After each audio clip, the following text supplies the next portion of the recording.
আসসালামু আলাইকুম। অনেকেই আমের আপডেট জানতে চেয়েছেন। সকালে সাপাহার গেছিলাম।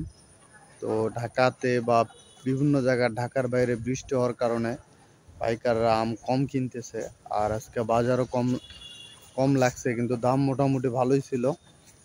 তো যাই হোক, আমার নজিপুরে বর্তমান বৃষ্টি হচ্ছে, হালকা করে পড়তেছে। আপনাদের এলাকার কার কি খবর কমেন্ট করে জানান। এবং আত্রাই নদী নিয়ে আমার টপ ফ্যান আহসান হাবিব সহ আর অনেকেই আছে, ভিডিও দেওয়া হবে।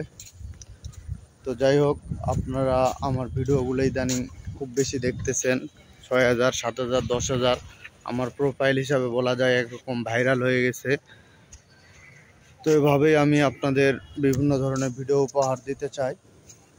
তো আপনারা অবশ্যই আমাকে কমেন্ট করুন, এবং আমের বাজার সহ বিভিন্ন বিষয় নিয়ে আপনারা জানতে চাইলে আমি অবশ্যই রিপ্লাই দিব। তো আজকের ভিডিওটা এই পর্যন্তই। এতক্ষণ যারা দেখলেন সবাইকে ধন্যবাদ। আসসালামু আলাইকুম।